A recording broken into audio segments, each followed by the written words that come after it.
When it comes to winter, it's always kind of nice to have a little bit of an upper hand. That's why we take time with Storm Team 8 to come up with what we think the upcoming winter is going to look like. This coming winter is going to be a little bit of a tricky one, but there are some strong signals, especially for December. To talk more on that, we'll send it over to Sarah. One of the first things that we look at is what the eastern Pacific temperatures are doing, which has an impact on what happens here in West Michigan. You've probably heard of La Niña or El Nino. We are in a weak La Niña as of September.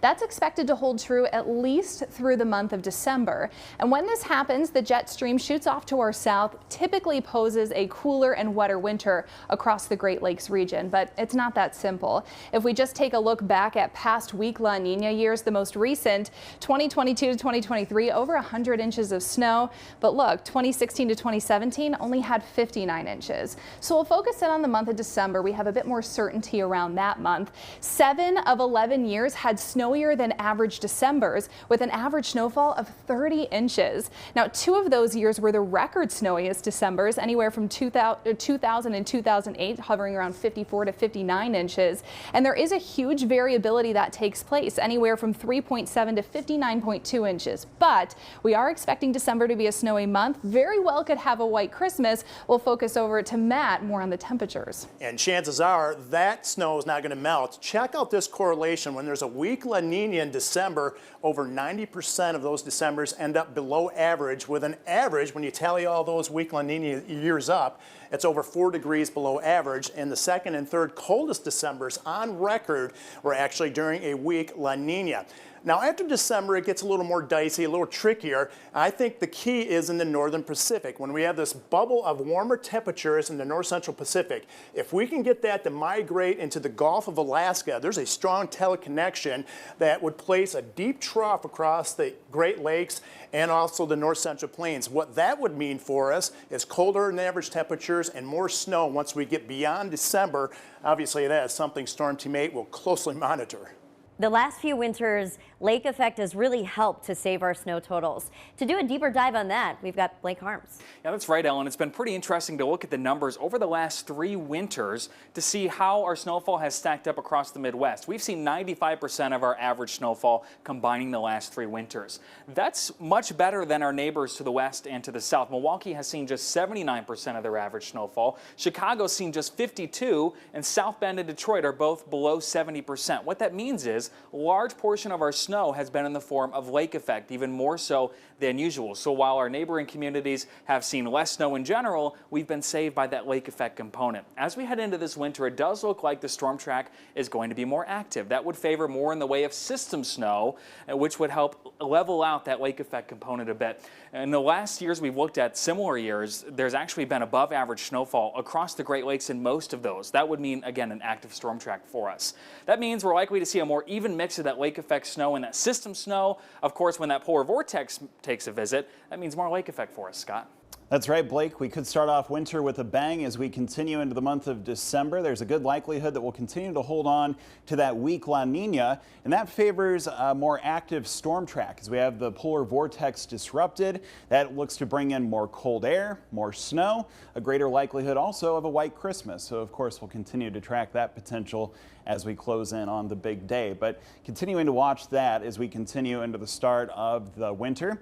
Overall, over the past few months, you can see that we've had those cooler than average sea surface temperatures in the eastern Pacific. There is a signal, though, that as we get into the start of 2026, the signal becomes less clear as we have a return out of La Nina toward more of a neutral pattern.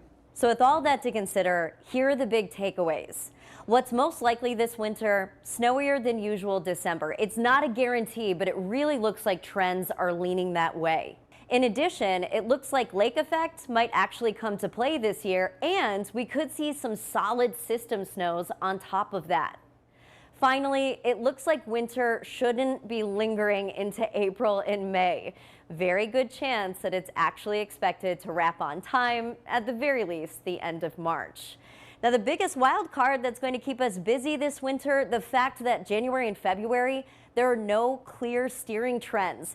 That means all these secondary variables will come to play over West Michigan and battle it out for our day-to-day forecast. Remember, no matter what happens, Storm Team 8 is going to be with you every step of the way and every flake that falls.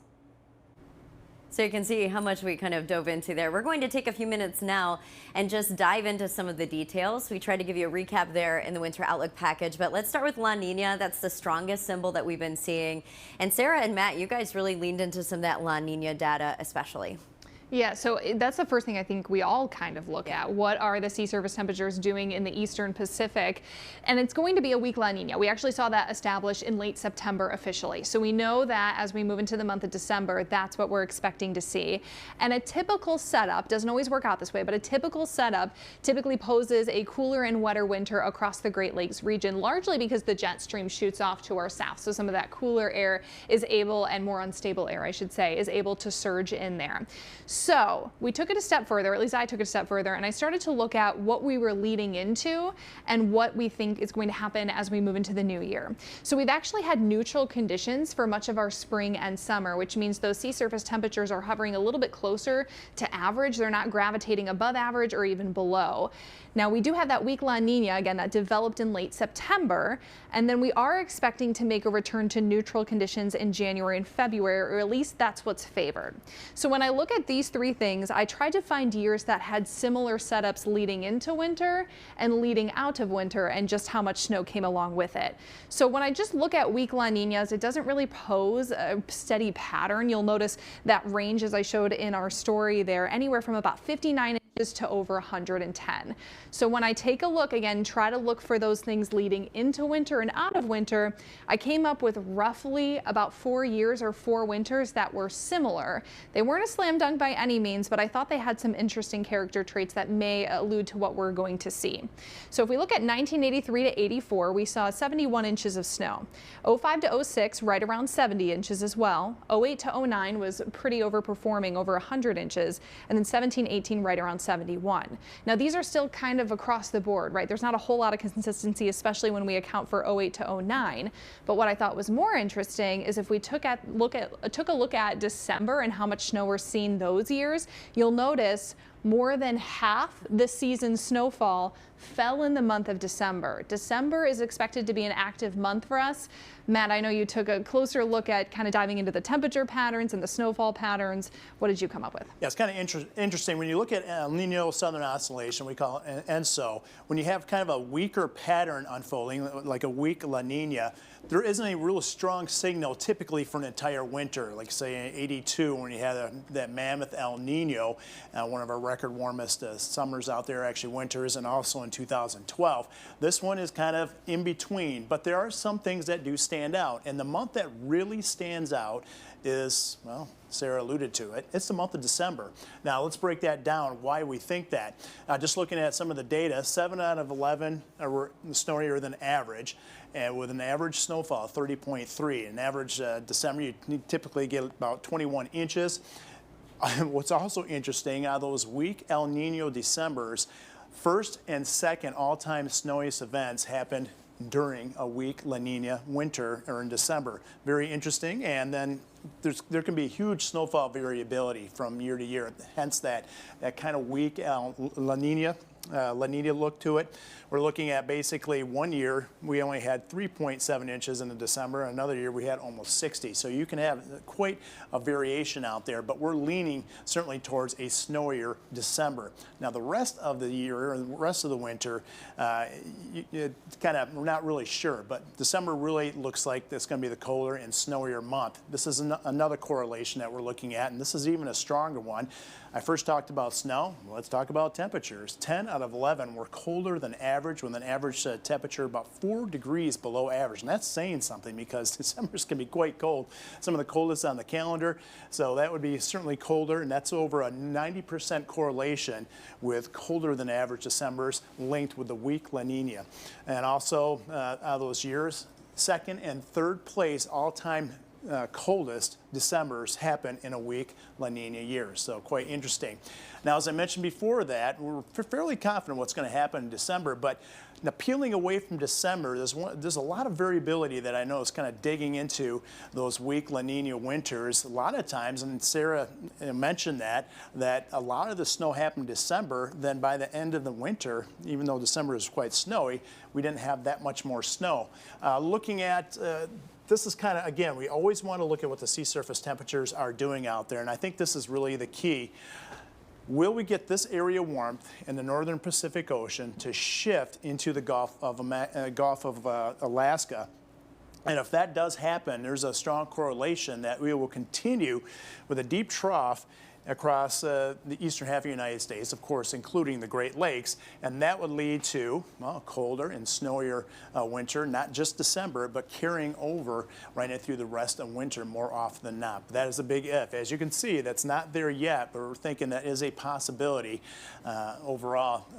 We'll have to wait and see if that happens. Now, looking at some analog years, December 22, actually the winter of 22-23 is most similar in terms of the water setup, the sea surface temperatures, and that year we had 110 inches worth of snow. But that year is very strange in terms of the winter because every time we got the snow, it seemed like it would melt just like that. So it felt like more of an average winter, even though we ended up with 110 inches of snow. So I remember we that. shall see what happens. Like I said, we're pretty confident in December. What happens after that? Right.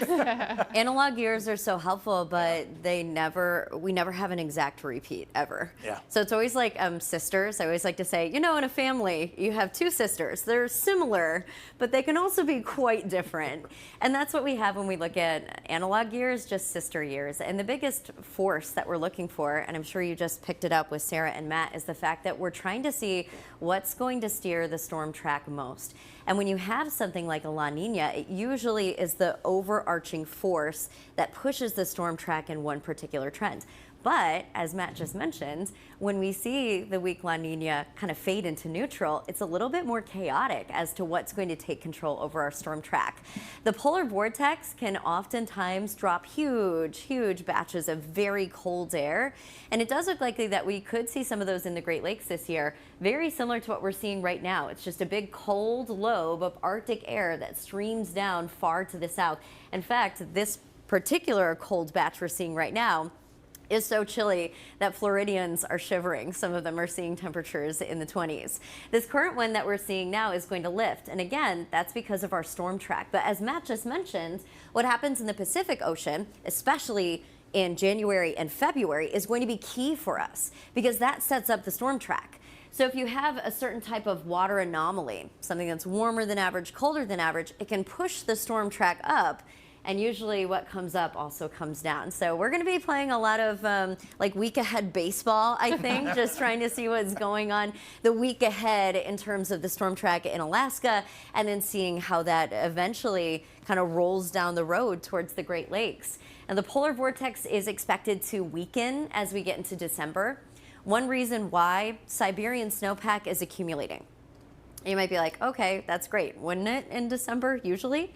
Well, right now it looks like it's slightly accumulating slightly faster than usual, and oftentimes that can correlate with a weak polar vortex. A weak polar vortex is like a spinning top.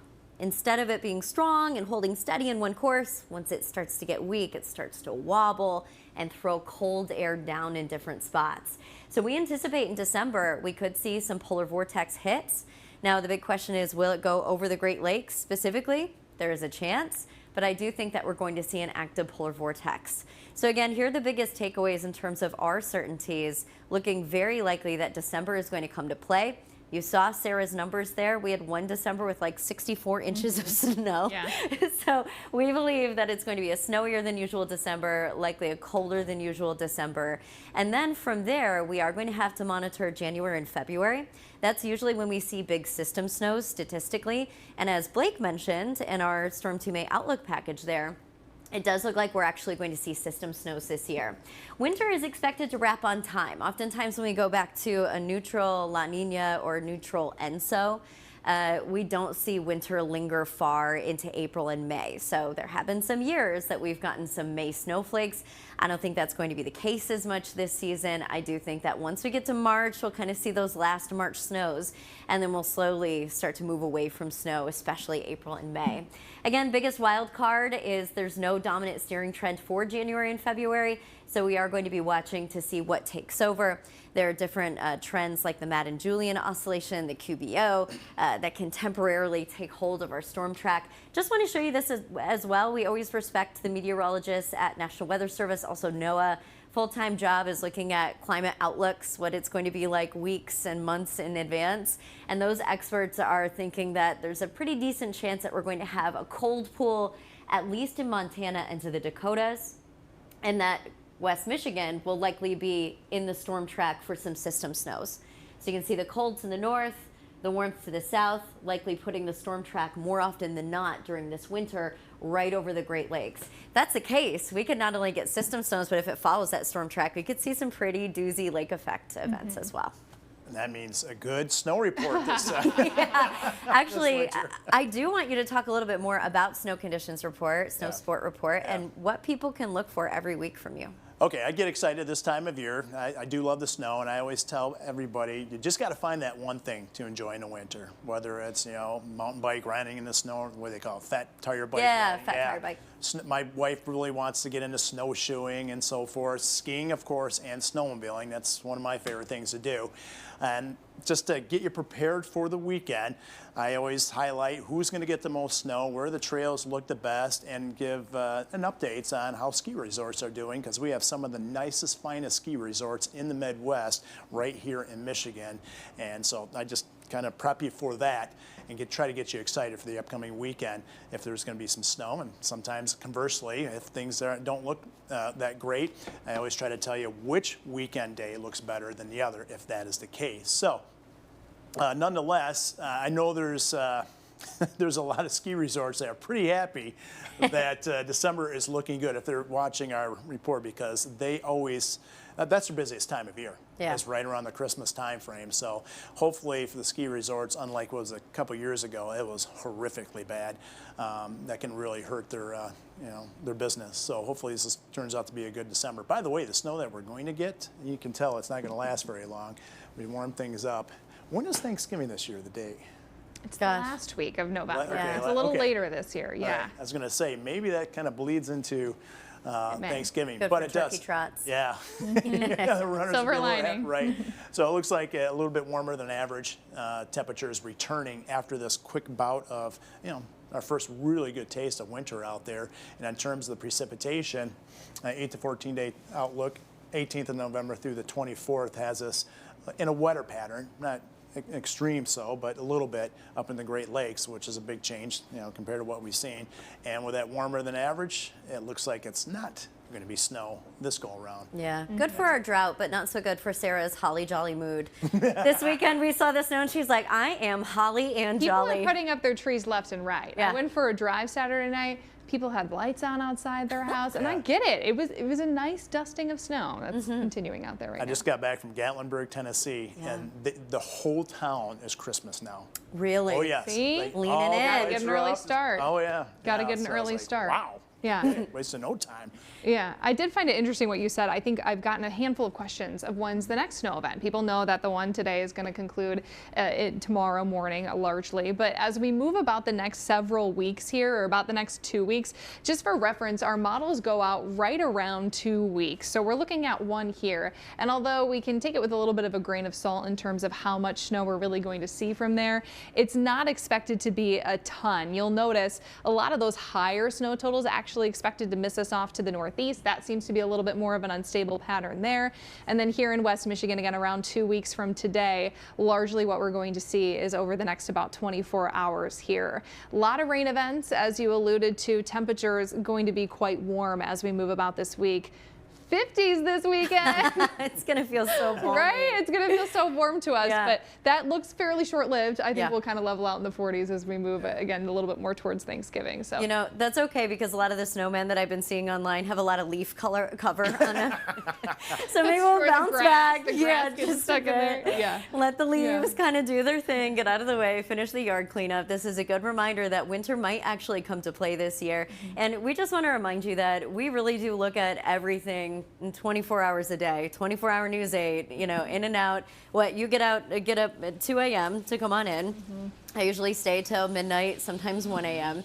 Just to let you know that, again, we're keeping our eyes on every single system that comes through.